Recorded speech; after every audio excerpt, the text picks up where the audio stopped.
Welcome back to Uncontested Investing. I'm Tim Harris. Thank you so much for swinging back by. Today, we've got the Strat Daddy, Stratton Brown. Stratton, thanks for being here, buddy. Thank you for having me on, my man. All right, so I've known you a couple years. I've known of you longer than that. We met via the Investor Fuel Mastermind. Yeah.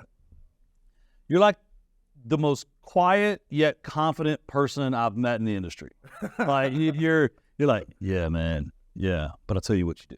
It's a little bit of James Brown type energy going on. But in case the audience, someone out there doesn't know who you are or what you do, would you take about 60 seconds and just kind of tell them who you are, what you do? Who am I? My name's Stratton Brown. I own a company called Call Magicians. We own we have a 7-figure real estate portfolio, and then we'll wholesale here and there. I kind of dropped that off when we got busy with the other stuff.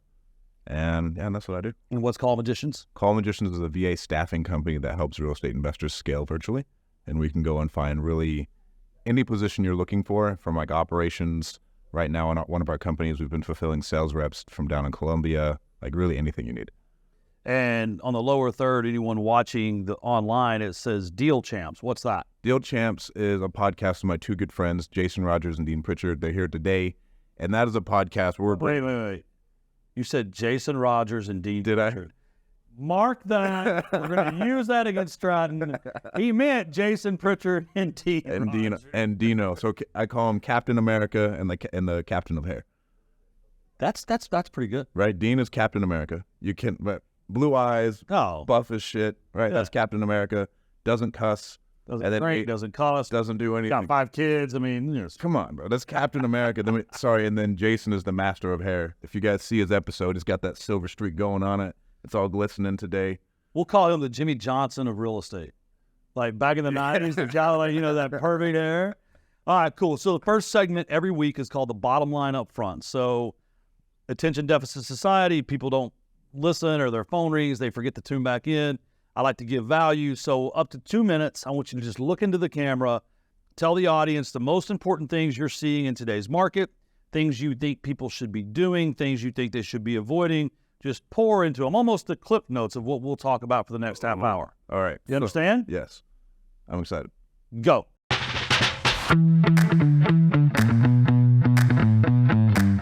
So owner financing in the commercial space, I think, is going to be huge. I think the multifamily space, there's going to be an absolute bloodbath. It's already starting. Tim, more than anybody, knows this. Everybody has a bunch of these bridge loans coming up, these balloons coming up, and they're all going to lose their ass. So you have an opportunity there to go and come in cash. On the storage space in the last year, we've bought one at 2% interest and 3% interest. One of them was 10% down, and that was all from owner financing.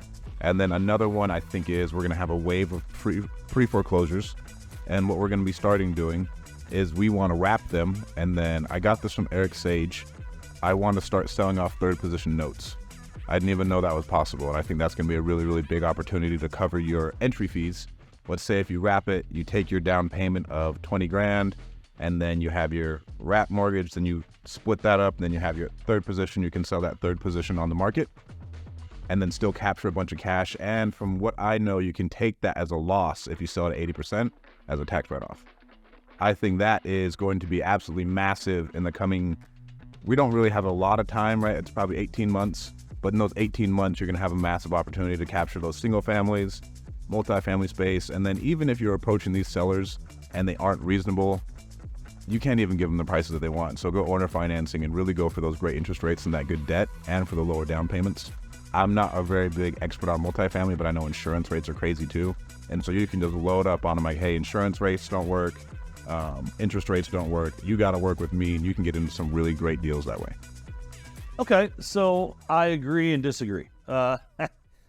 Number one, I agree with you that the commercial space is in for a reckoning. Oh, it's going to be. In many markets. Oh, yeah. Like it's just the way things were structured. A lot of people in the multifamily space for sure didn't see the insurance stuff coming. Yeah. Right? Like they didn't see that coming. But a lot of them could have avoided the bridge loans that are coming up, right? And I think that's going to be a space to where you can go and make some money. Yeah, ultimately, the bridge loans aren't as high. I was reading, I think it's like 10% of the multifamily loans really come due in the next couple of years. But I think the biggest problem is going to be on exit cap rates, right? So a lot of people bought on a 5 and plan to sell on a 4. And there's no way. and you can't have cap rates lower than interest rates, right? So I think that's part of the compounding problem. I love you talking about owner finance on single family. So I started doing this probably, it was April. So a couple months ago, 4 or 5 months ago, I was looking at my wholesale business. I was like, I don't like this anymore. Our fees are going down. You guys are working too hard.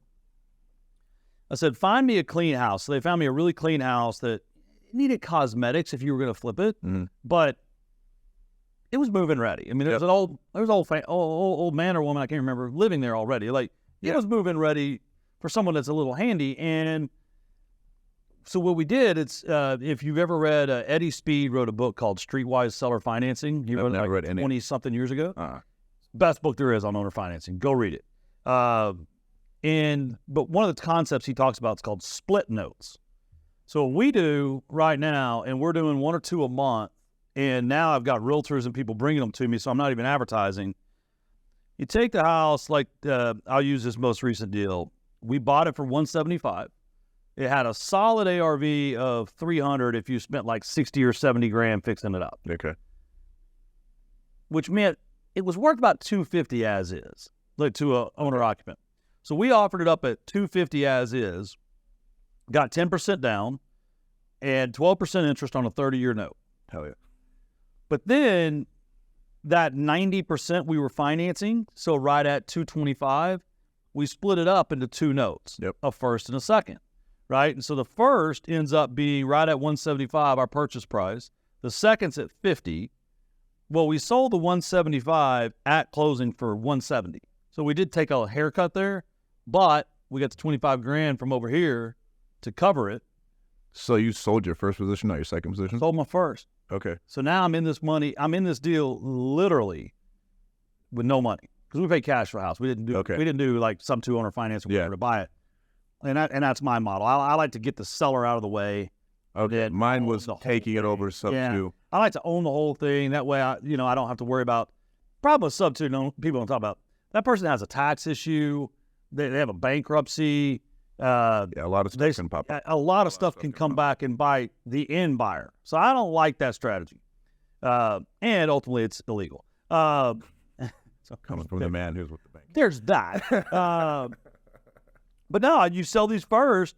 And so like on this deal I'm talking about, it was on Arcadia and Garland. So I have to bring $9,000 here, but I got $25,000 down, plus... But then I paid commissions and fees, so I got like 15 grand. Okay. But I had to bring 9, so I'm positive $6,000. But I've got this $50,000 second lien that I'm making $500 a month on. Is it at 12% too? Yeah. Okay. So it's cash flow. Yeah. Well, now I can take those notes to the bank and pledge them. I can sell them to an IRA investor. But right now, it's just literally in 5 months' time of doing this, we're now generating a little over $6,000 a month. And it's real cash flow too. It's the one thing that nobody really understands with real estate when they're getting into it. Yeah. Jason has so many units, and he didn't pay himself for like 3-4 years, right? Because you want to keep money just in there just in case something happens. CapEx, right? Repairs, vacancy, you're paying that mortgage. Like literally, I have zero liability against that note. Exactly. That note is 100% free and clear. And if they don't pay, I just send late notices, I add on fees, just keep going. Ultimately, if they pay the first, one day I'll get paid. Yeah. All the default interest, all the back interest, all the back fees. And if they end up not paying the first and they foreclose, well, I mean, the second lien has the right to step in. And yeah, so to me, I love that you brought that up. And if you're out there listening, you're really interested, I highly recommend Eddie Speed's book, Streetwise Seller Financing, and I'm actually going to try to help him teach a class on this concept. Yeah, it's a crazy model, and like I've really been researching it over the last couple of weeks. I think it's powerful because like it's the best way to get in, and you can still make money too. Like if you do it the right way, you could make some decent on those first or seconds. Well, yeah, and I like the fact that I'm actually providing a house below market to someone that couldn't find a house. Yep. And ultimately, yeah, I'm charging 12%. I am. And if they can ever refi, I will be more than happy to take that money and go. Right? Like, But that's the cost of capital right now. If you have to pay 12% as a hard when you're borrowing from a private lender or a hard money lender, why shouldn't someone else have to? So anyway, self-storage. I love that you're getting owner finance on these deals. What made you gravitate to self-storage? So I bought 3 rentals in 3 months. Like I said, I was going on our other episode. I went out to South Bend, Indiana. I was like, all right, I want to start buying rentals. I didn't really like California landlord laws, and me and my girlfriend went out there. I was like, man, we got to buy a lot of houses to make this make financial sense, because you don't really get any appreciation. You have any capex, like I said, you're going to lose all your cash flow. And then I had a house down in Bakersfield. I bought it sub 2. I lease optioned it for 20 grand down, and the dude quit paying us 3 months in. This is during COVID, and we're like, hey, bro, we're going to work with you a little bit. He ends up ghosting us, and then we get it lined up with the government, so where the government's going to pay his rent for a year. He refuses to sign the paperwork. And then I'm like, hey, bro, we got to start the eviction now. A month after that, I get a picture saying, I'm going to get my $20,000 out of this house with an industrial jackhammer. And he sends me a photo of him holding a jackhammer and the walls ripped out. And I was like, yo, what? And then from there, posting notices, he'd chase down those people with a machete, right? When we finally get the house, I went and I think I spoke at $1 Million meeting. I fly home. I'm on the phone with code enforcement. I'm like, all right, you guys keep sending me these letters. I told you I'm not fixing shit because you guys won't let me kick them out. I'll meet you guys down there and we can handle this. I meet him down there, and the house was soaking wet and still smoking because the dude had lit it on fire. I get it in escrow to sell it, and he lit it on fire again. And so at that point, I was like, yeah, I don't really want to buy rentals in the state of California. We ended up making money. The best thing that ever could have happened was it lighting on fire because we got the insurance proceeds. Which you had nothing to do with. Which we had nothing to do with. He didn't do it. I really didn't know it, but I was like, man, we are so screwed, blah, blah, blah. And then it turned out the best thing that could ever happen to us is him lighting that thing on fire. But that a couple houses like that, you're kind of like, dear Lord, the lightning storm tonight, please hit 123 Main Street, Garland, Texas. It's like, please, just nobody's in there, and we're upside down. But yeah, I got you. Exactly. And we were upside down too because we bought it sub 2 and created the equity in it, right? And this was my first actual rental, and I bought 2 other ones. And then at that point, I was like, yeah, I'm not doing that. I'm not doing these single family rentals, and I think it would take a little bit too long to hit certain cash flow goals. And so I started looking for self-storage. And while you weren't getting paid by the tenant, were you still paying the mortgage? Yes.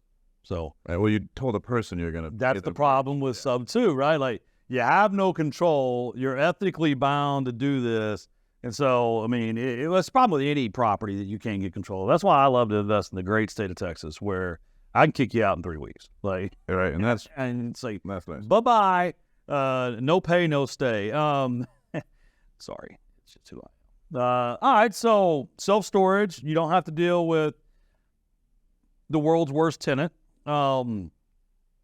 How is it going? Are occupancy rates good?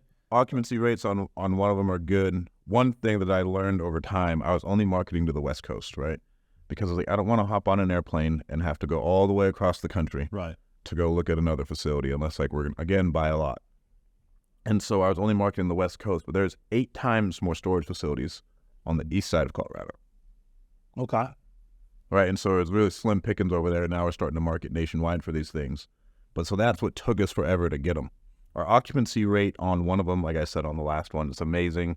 100% occupancy. We've raised NOI $1,000 in the last couple months of just raising the rents and adding in fees and everything else.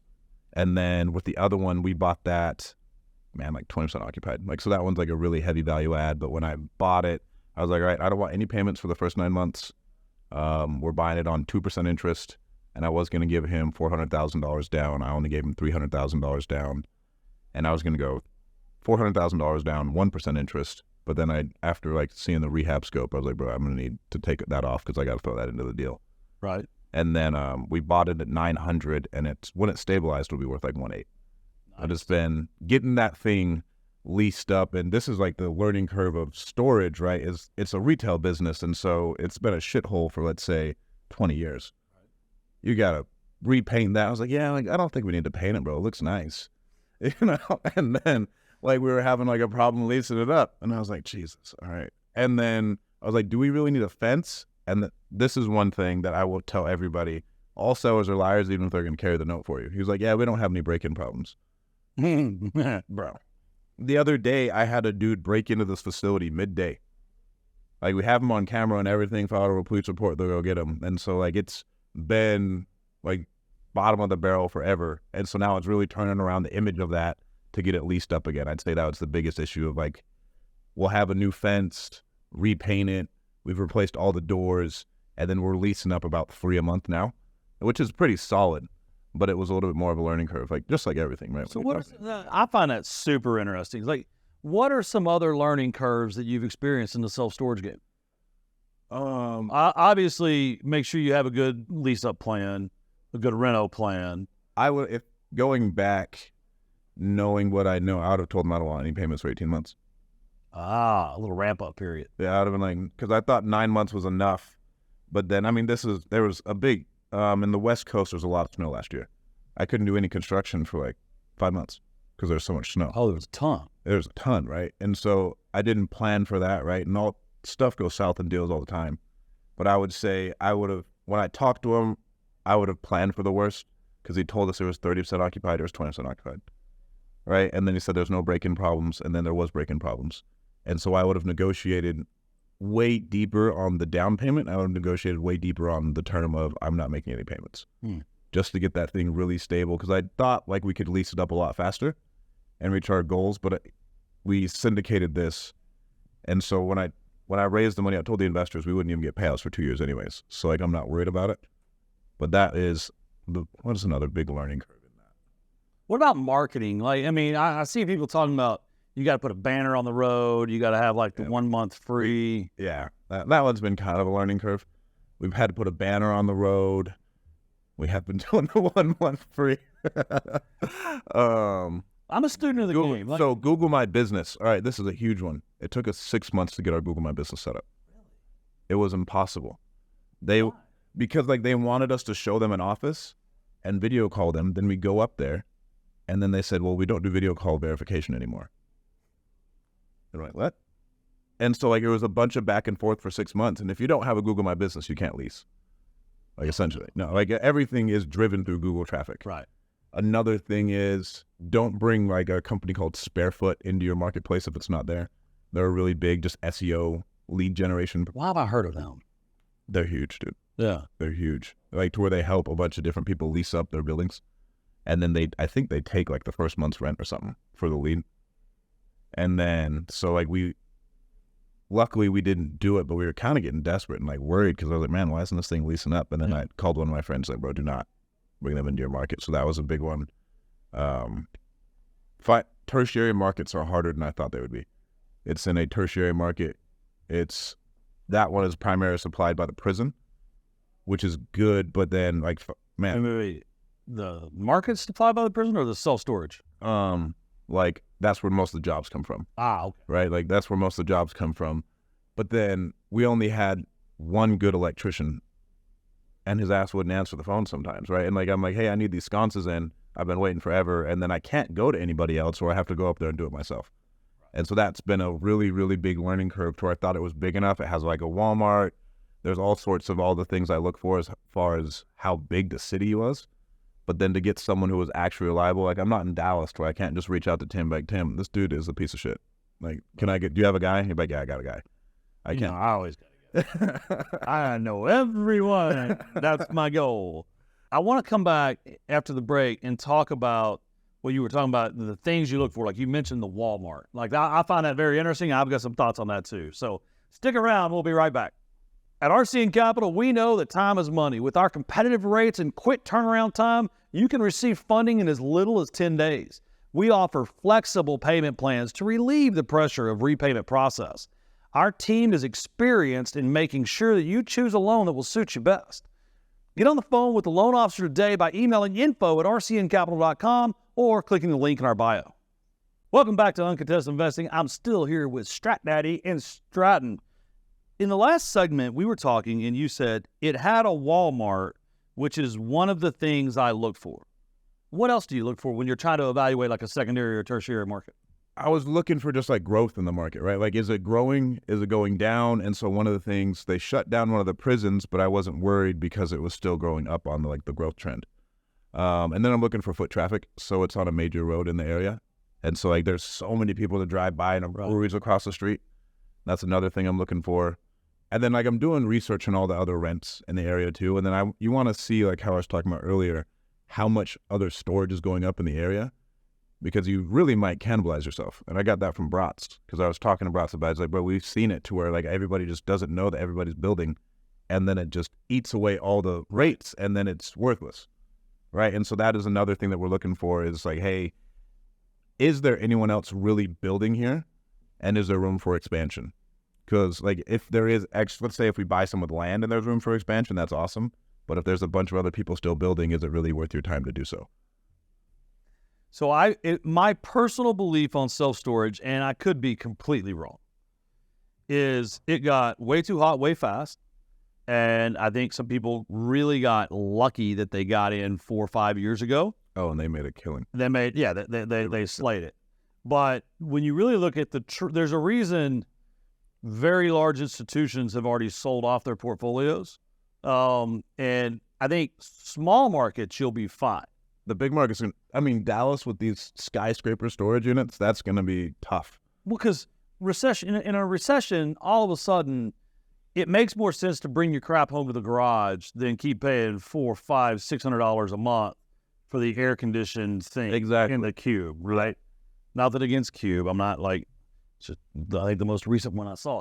But yeah, you're right. We've got like 8, 9-story storage units, and I get it when housing is short and people are moving in, or people are selling their house and they don't have somewhere new to move, and there's $3 trillion of extra cash on the streets. Yeah, it's easy to go ahead and rent out of self-storage. But I read recently that, number one, the savings rate is down.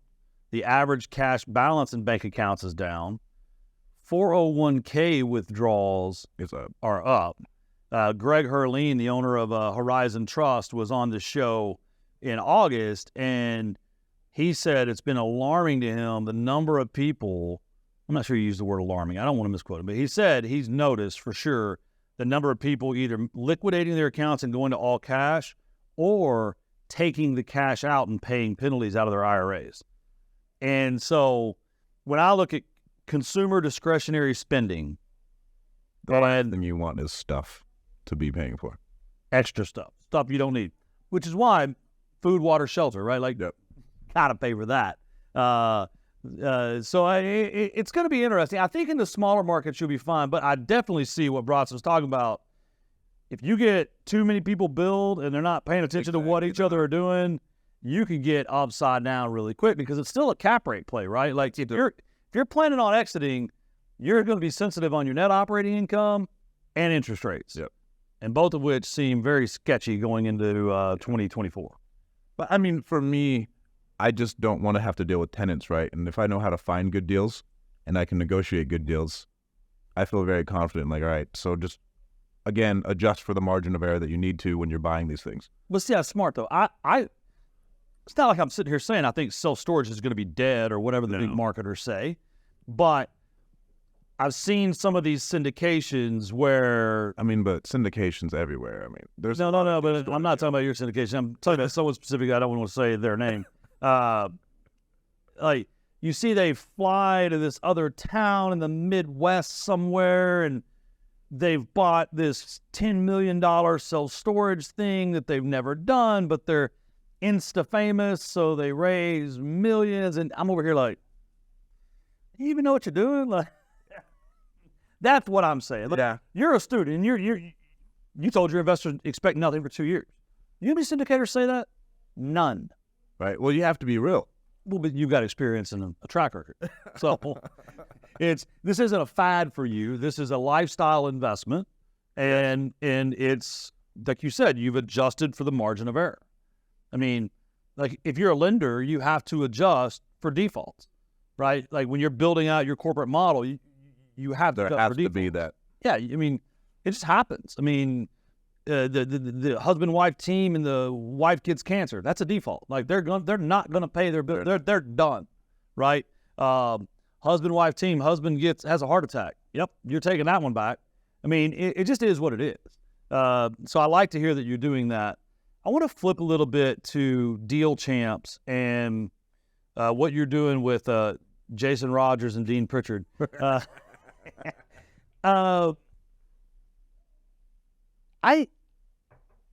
I have like the utmost respect at what you guys have accomplished. Thank you. I get invited to all sorts of events, and like number one, the number that say that the number of events that actually put 500 people in the room that say they're going to, I can count on one hand. And it's tough. I mean, it's hard. It was hard to get those asses in seats. Dude, when I owned the REI Expo, like our biggest event ever was 1,834 people. And that is a lot of seats. Or 43. Wow, it was over 1,800. Well, that's when I sold it.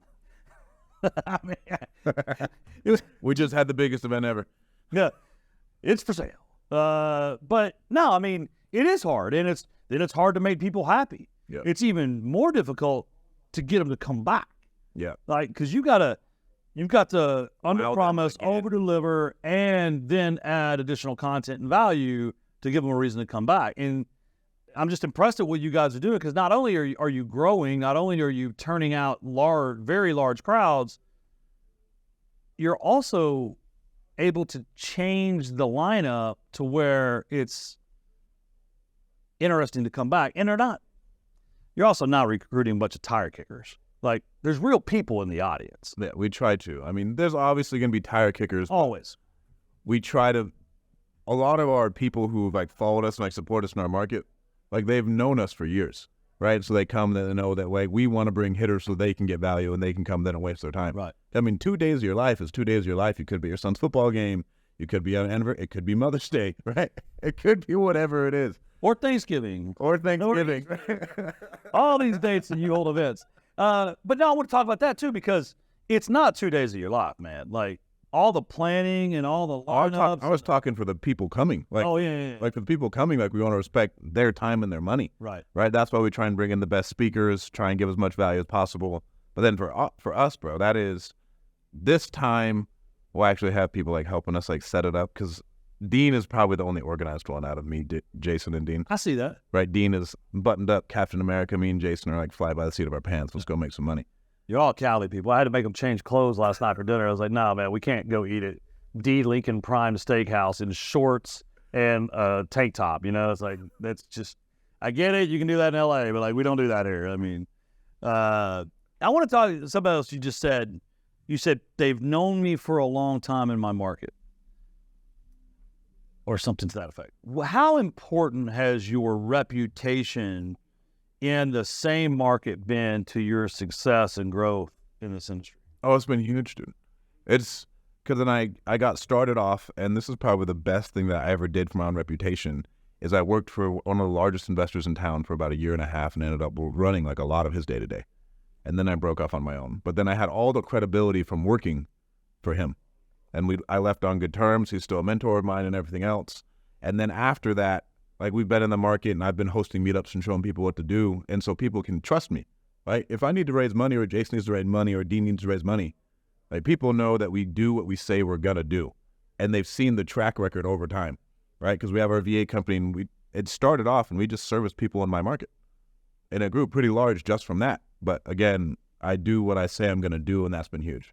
Right? So between raising money, doing more deals, and even getting deal flow, right? If someone wants to bring you like self-storage stuff, or someone wants to bring you a wholesale deal or create a finance deal that we're looking to buy, they think of me because I've been in it for so long and I do what I say I'm going to do. Like I was on a text thread yesterday and he was like, hey, here's your, we like your price. Do you want to walk it? I was like, if you're taking other offers, I don't need to walk it. If I say I'm going to buy it, I'm going to buy it. I saw the pictures. I'm good. It's not a high entry fee. He's like, okay, I got you. And I completely agree. Completely agree. That's crucial. Let's back up. You played college football at, was it Fresno State or San Jose State? Fresno State. Very great football team. Tried out for the NFL. Decided that wasn't for you. Or they decided I'm not sure. They decided I wasn't quite fit. And then like you have to really make a choice in your life.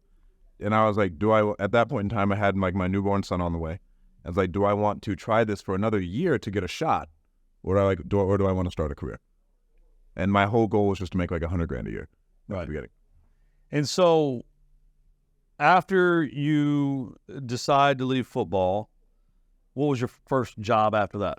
Was that with this mentor or? No. Let's talk about your path to real estate. Okay. So I started a home inspection business. That was your first thing? That was my first thing. How did you decide to start a home inspection business? I'd been reading a bunch of books and someone on Craigslist, like I was looking for jobs and some Craigslist ad got me. So I paid like $500 for like their training. I went and bought like ladders and everything else. I was going to throw them on my fucking Ford Focus and I was just going to whip to all these houses. And I did a mock inspection in the rental I was in. And I went through the crawl space and I said, nope, I'm never fucking doing this again. I was like, I'm never doing this again. And then at that point, I met Alan at a meetup. And that's why me, Dean, and Jason love these meetups. Because like I met Alan, the dude who changed my life, at a meetup. But how did you go to that meetup? Were you trying to grow your home inspection business or? I was going to him already. Like when I was in college, you couldn't have told me I wasn't going to go to the NFL. I was like, I'm going to make millions of dollars. And I like to party, so I better learn how to invest so I don't blow all my money. Like that was my entire thought process. So you were already going to meetups for real estate investing. Like when I was like training for the NFL. And who ran those meetups? A dude named Jay Orlowski. Then Don Costa ran one. Really? I met Alan at Don Costa's meetup. And so you meet Alan. You become friends. And I tell this story so much because it was such a paradigm shift for me. He was like, 3 years ago, I was making $30,000 a year. Now I make $200,000 a month. I have 60 rentals, and I want to buy a jet. And he's like, if you don't fucking believe me, he pulls out his phone and he starts scrolling through pictures of checks. He was like, this is what I'm doing. And so after I did that mock home inspection, I called him. I was like, bro, what the hell do you do? And so he's like, all right, go download Property Radar and go door knock all the people who are in foreclosure. Call me when you have someone who wants to sell. And so at that point, my pregnant girlfriend thought I was cheating on her because I just wake up, I would leave, and I'd go knock doors all day. Right. And then I'd come home when the sun went down. And I didn't get anything that day, but Alan's like, bro, you got to talk to 1,000 people. I was like, all right, I'm going to talk to 1,000 people. So I do that, and then eventually I get one deal. And then at that point, I'm at a crossroads. My son is born. I'm a single dad, and I'm working for Alan, and I start to do deals with him. And I have to make the choice, like, well, I can't bring my son to school. Like, I was really, like, in the middle of, like, the classroom, like, rocking my infant son in class.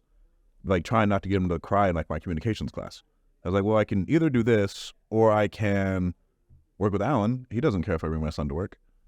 And so I started just taking him to work, and I just... Oh, so you were in college still whenever your son was born? Yep. Okay, gotcha. Because I transferred from a junior college. They didn't take any of my credits. Gotcha. Right? And so I was still in college, and then I just dropped out of college because, like, I have to feed my family. And that is Stratton's phone that he forgot to silence. No, it was an alarm to make sure I didn't miss this.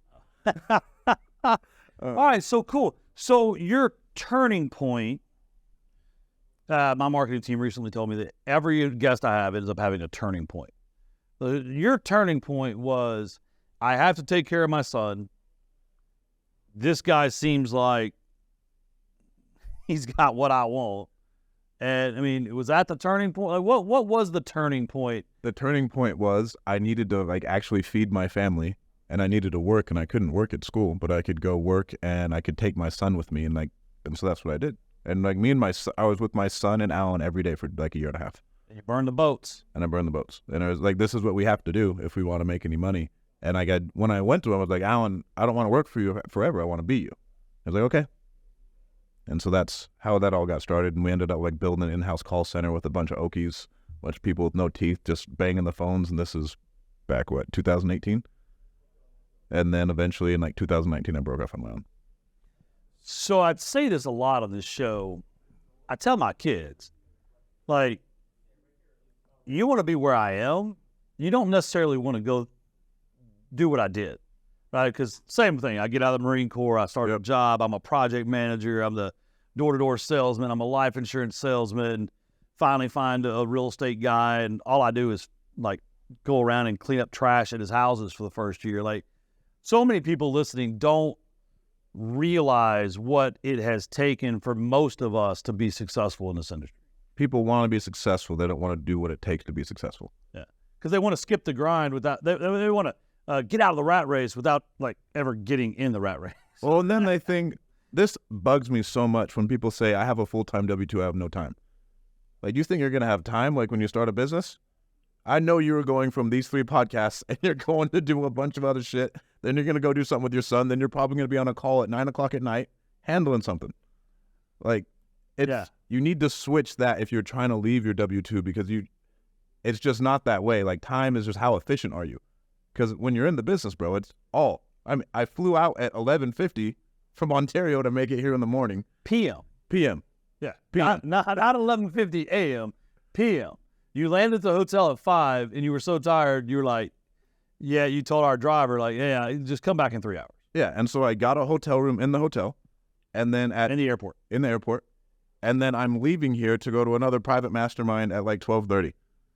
And then I'm still going to be on the phone in the Ubers on the way there, doing deals, taking care of shit. Like, but like people want to say, oh, I don't have any time. Like, bro, no, you just don't have the right mindset, or you don't want it bad enough. Well, and you've got to control your calendar. You can't let your calendar control you. Exactly. Right? Like, I mean, it was so funny. I got to share this with you. 5 or 6 days ago, I was looking at my schedule for this week, and I was like, something's missing. I was like, I don't have any events or dinners or And that's not like recordings for like a whole week, like Monday through Friday. I was like, oh, well, wait, Friday's the beginning of Labor Day. I was going to go dove hunting. Okay, maybe that's it. I was like, no, because I've got a meeting that afternoon. I'm looking. Crap, they're flying in on Tuesday. I hadn't put it on my calendar. And I was like, oh my gosh, did I even confirm the studio? I'm calling Mackenzie. I'm like, oh my gosh, like what happened? She's like, Tim, you took care of everything. Would you put a placeholder on my calendar, please? Like for just dinner in Dallas on Tuesday. Just if you would, and then just block off all day Wednesday for Podcast California guys. Like just put something there. Like, because I almost scheduled a lunch today. And I'm supposed to, I had you guys fly in. So I didn't even text the drivers and tell them when to pick you up till like 3 days ago. So it was funny. I'm with you. And there's a lot going on. I mean, literally, when I go home today, I'll get in my truck. I'll be on calls all the way home. I'll be 1,000 emails behind. Yep. I've got a couple court cases I'm in because I'm battling HOAs here in Texas. Bro, you are going against the HOAs. I've been following you. You're after them. Good. We made another filing this morning. There's an HOA meeting tomorrow night. I'll be there at 7 o'clock. And you won the first one. I won the first 3. And this is the 4th one? Is it the same HOA or different HOA. HOA? Really? Yeah. There's this thing called the Texas Property Code. You have to follow it. And when you don't, we're coming after you. I actually talked to the guys at the National Rental Home Council recently. We think we can set precedents that HOAs are bigoted, biased people Yes. that exercise way too much power and Have nothing to do. Right. So on that note, because we're completely off topic, we're going to take a quick break, come back, do the Money Minute, and then get you out of here. Stick around. We'll be right back. REI Inc. is a monthly business publication for real estate investors, covering all types of real estate investments and strategies. It is the most comprehensive real estate investment publication on the market. All of the articles are written by the top leaders in the industry, so investors are assured of always getting the best information possible. Each month, REI Inc. also profiles the top companies in the industry and provides insights and data into key regional markets. Along with their sister platforms, the REI Referral Network and Highest Invest, real estate investors have exclusive access to off-market investment opportunities and national acquisition and disposition initiatives. To learn more, visit www.rei-inc.com, where you can also access the REI Referral Network. Also, be sure and visit www.highest-and-vest.com to view the latest exclusive off-market assets with near immediate acceptance decisions and closing strategies. You can also email marketing@rei-referralnetwork.com to request more information. Welcome back to Uncontested Investing. We're about to wrap up with Strat Daddy to get him back to, not California, Utah, or, yeah. His name's not Strat Daddy, it's Stratton Brown, but Strat Daddy is so much more fun to say. So the next segment is the Money Minute. I don't know how I came up with this, but I love it. It's my favorite segment of the show. Imagine there's an entrepreneur out there, real estate investor, young college kid, whatever. I don't care who you want to talk to. And just imagine the next 60 seconds is the only advice this person is going to get for the next 30 days. That's it. They're going to download this 67-second clip. They get no other advice. It's the Money Minute. It's got to be your best stuff, your go-juice. Go.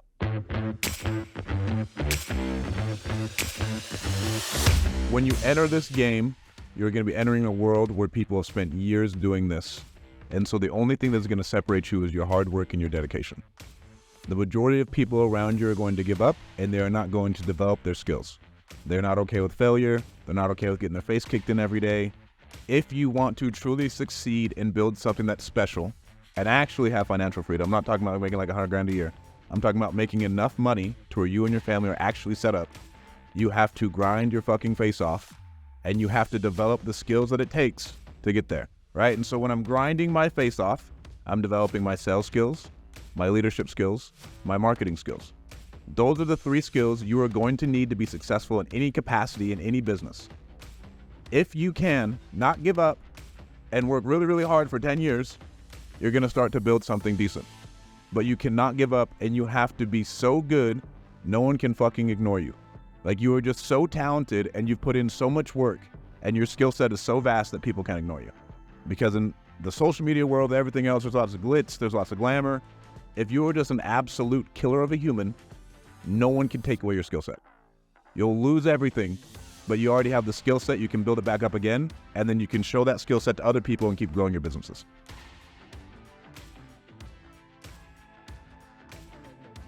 I consider myself a student of the game. And the game isn't business. I mean, it isn't real estate. It's business. Yeah. And we trick ourselves and we say that real estate investing is different. It's special. It's not.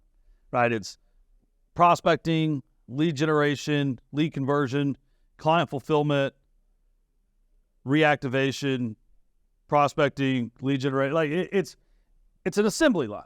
Yeah. Right? I don't care if you're building this building or you're buying that apartment over there or you're buying a single family house out that way.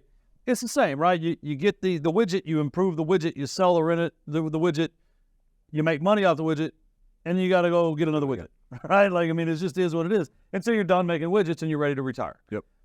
You said the word skill several times in your Money Minute.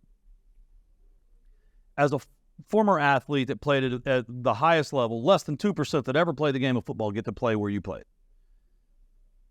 What is the difference in your mind between talent and skill? Most people are talented. Most people are talented, but Or have a talent. But if you look at like the greatest players in the world, I'd say besides like Deion Sanders. Like Deion Sanders is a freak of nature. Right? But like there's that chip on their shoulder that is driving them insanely, that causes them to work. Like, so in college, I watched more film than anybody else because my coach told me I couldn't play. Right? He's like, oh, you're not good enough. I was like, bitch, I'll show you. Yeah. Like, I'll fucking bury you. Right? And then what did I do? My senior year, I was 17th in the country in the all conference. Right? And so, like, the skill of building something, like, there's really talented people, but every time I've seen an extremely talented person at the beginning, they don't develop the hard work because it comes too easy to them. And I've seen it over and over and over and over again. I know some people who've done both and they're extremely successful. Right? But then at the same time, the only way you're getting anywhere is like by hard work and like developing the skills. Because when you get to the big boy level, like, and when you're in business, it doesn't matter if you've been in it for a year or not, you're in the game. Right. Nobody gives a fuck who you are. They're going to bury you because they got to feed their family too. Right. Right. So you have to be working hard on something to separate yourself in the marketplace. If you don't, you're going to lose. Like, just like, so in football, my hands sucked, so I had to do jugs machines twice a day for a year. Right? And so I was like, all right, I need picks. Like, this is what I have to do. This is what's going to set me apart. And so it's that type of like hard work, identifying that, and then working at it over and over and over and over again. That's really going to help. I mean, yeah, Deion Sanders has his primetime mentality, but at the same time, primetime is a persona for the media to make more money. But the dude watched more film than anybody else. He worked out harder than anybody else. And then maybe he partied harder than anybody else. But like, still at the same time, you could take Michael Jordan, Tom Brady, like the greatest athletes of all time. Their work ethic is unmatched on top of talent. Right. Right. Talent just opens, like, okay, cool, you're in the game. Like, you got to do something. I see a lot of smart people fail. Yeah. Really capable people. Like, you don't want to be referred to as you have potential. Because potential, anytime someone says that just means, okay, you seem lazy. Yep. Like, you've got a lot of potential. And there's a book by John Maxwell called Talent is Never Enough. And I love that book because it's just, we all have talents, right? I mean, I have a great mind for math and mathematics. Really, yeah. But if I just sat there and understood things but didn't do something with it, right? Didn't develop a skill around it. So one of the things I do is publicly speak about the real estate market. And I realized that I didn't come from a highly educated background, so I find a way to translate what has now become a higher level of thinking In layman's terms. into more of a actionable information, right? Like how can I tell you what I know to where it will help your business, Yep. not just make me look smart, right? Because my talent is understanding those things, but my skill that I've had to work on is how do I take what I know and turn it into something you can not understand, because that makes it almost elitist, you can act on, something that's applicable to your business and your needs. And so I heard you say skill, and I was like, ooh, because you're an athlete, and like so many people out there, they have talent, but they're not putting the work in to build their skills, right? I mean, God, and you just said it, watch film, right? Like some of the best things that can happen to you is to have a bad project or lose money. Because then you get to stop, look back, and say, where did I go wrong? Right? Was it the buy? Was it the renovation? Was it the timeliness? Was it the asset management? Was it the realtor? Like, if you take the time to go back and watch the tape and watch the film and figure out, you were self-reflecting on your self-storage earlier. Yep. You're like, I thought I wouldn't have to paint it. Yep. I believed the guy that said there wasn't breaking issues. Thought I wouldn't need a fence. Like, I think people need to hear me say this. That puts you in an elite class alone because you're willing to, on camera, say that you made mistakes. Like, and I think that's why people out there, even if you're thinking about not being in the active real estate world, you need to invest with someone like that. Someone that's willing to tell you what they've done wrong and that will have the gumption and the ability to follow through on their commitment. Well, then throw in your own cash to fucking make it right. Right. Exactly. Anyway, you can tell I'm passionate about that because, like, I've watched, as we sit here today, it's roster cut day in the NFL. There's a young man named Tanner McAllister that I coached on and off through Little League. Immensely talented young man. I mean, God, we would go to Little League track meets, and he would get like 6 gold medals. And not just in the sprints, in shot put, and discus. But the beautiful thing about Tanner, there was one touchdown he scored in high school, because I'm a Texas football guy, so like we watched these kids in high school and in college, where he was stopped at the 2. But he wasn't stopped at the 2, right? Like, I mean, that dude, the heart and the drive. Not deny me. And he won the game, like with less than a minute left, like by hitting that pylon. You know, there was that play, but then he went and played for Oklahoma State for 4 years. Couple years working hard in the trenches, had the COVID thing, got the extra year, went and played at Ohio State. Oh, shit. Entered the draft, didn't get drafted, rookie unsigned undrafted free agent for the Browns, has balled out in the preseason. And, like, it looks like I'm hoping when this airs, like, he's made the roster and he's playing, because, like, there's never been a greater young man that had all the talent, but when he would come home, you would always see him up at the stadium running bleachers. Yep. You'd always see him on the weekend up there working with Coach Beasley. Like, that's the kind of dude he was. And there's another kid, now I'm going off on a tangent, named Jackson Smith and Jigba, that is now Is he from here? Yeah. I coached him. He was really? on the same team, yeah. He's freakish. Oh, he's freakish. But he's not. Like, in the draft, they're like, yeah, he's not the fastest. He can't do the deep ball, but they were like, but he's open. They've never seen the quickness off the line. Like, I think he set like a record for the shuttle drill. Yeah. But that was the thing. He's very talented. We nicknamed him Spider-Man when he was 7 years old. Because, like, you don't pass a lot in 7th grade football, 7-year-old football. But if you threw the ball anywhere near him, it was getting caught. Like you were talking about, you had to work on your hands. That young man has never had to work on his hands, but he's not the fastest, like long distance, right? And he's not the biggest either. No, but he has honed his craft to where he's going to be open for 3 or 4 seconds on almost every route he runs. In one of the state playoff games this senior year, he came off the line so quick, literally the DB fell. And it was just, you're like, that's awful. But it's awfully funny. So he's playing for the Seahawks. And then this other kid, Jarek Broussard, ended up playing for Colorado, then Michigan State, and he's kind of trying to find himself. So I actually need to connect you with Jarek. These are just like young men that you can see that, but there were so many others. You have so much that, well, when you quit playing football, you lose your identity, and you can talk to Dean about this, and you have no idea where to channel all of that energy, right? Because that was my biggest thing. It wasn't hard once I got into real estate because I'm so used to grinding. Yeah. Right? I'm so used to like, no, I'm working towards something because I want to win and I want to be the best. But the hardest thing is finding that next vehicle that you can channel all of that energy and want and everything into to where now you can apply it to the rest of your life. I've told Jarek, call me whenever he's ready. That 2 ACL injuries in college, both ACLs, but worked his way to be a running back at Michigan State 2 years later, right?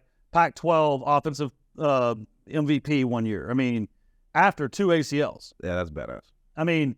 And when he was young, I would hold these real estate investing for teen classes. He'd be there. Like, you see his effort, hard work, dedication, and eventually his skill was amazing, his talent was amazing. But then you see all these other kids. I'm not just trying to talk about those three. You see all these other kids that at one point in time had the same talent as these other kids. Exactly. At one point in time, they had that same God-given blessing. But maybe it's family, maybe it's spoiledness, whatever. They did not continue to operate with that drive to develop those skills. So they petered out or went to Division III, right, or were done after high school, and the others are now on the stage of greatness. So I could call every single person who was going to be successful on my football team my senior year of college, and they are right now. I know exactly by their mentality, the way they approach the game and everything, who would be successful and who wouldn't. Right. And I was right. So we're out of time. I just went on a complete tangent. But I think the lesson, the information for the audience is, work every day developing your skills. Don't let your God-given talents be enough, right? Go out there, learn, network, educate yourself, find a mentor, find a community that you can get involved with, that you identify with, and grow together. That's the message. So we're about done. Do you have any parting thoughts or parting shots? Parting thoughts are parting thoughts. Don't give up. And to lean on the skill rant, know what your unique ability is and just focus on that. And I think you're the best person at this because your job is you being you, and you're the best person I know at your job. And for those of you guys that don't know Tim is an absolute killer when he's out anywhere. And because that's where I learned how to work events. That's my superpower. It's from you. That's your superpower, but you've leaned into that unique ability and you've leveraged it. And so you guys won't know what it is immediately, but when you find it, operate in that and then compound on that and then work on the other skills that'll help you get there along the way. Absolutely. So if someone's out there that want to get, how do they get in touch with Call Magicians, and then where do they follow you? You can go to callmagicians.com if you need help with any type of virtual assistance for your business, and then follow me on Instagram at StratDaddy. Shoot me a message, tell me what your takeaways were. I love talking to you guys and just building my network. Very cool, man. Well, thank you for being here. Thank you so much. Thanks for flying in. For what, 5 hours you're going to be in Texas? You're crazier than me. Man, I guess you're younger than me too. So that's it for today. Thank you for stopping back by. Remember, your network is your net worth, and today you've been growing both. We'll see you next week. Thank you for listening to Uncontested Investing. Questions about today's episode or the podcast? Email podcast@rcncapital.com and make sure to follow REI Inc. magazine on LinkedIn and Facebook, and RCN Capital on Instagram, LinkedIn, and Facebook. See you all next time.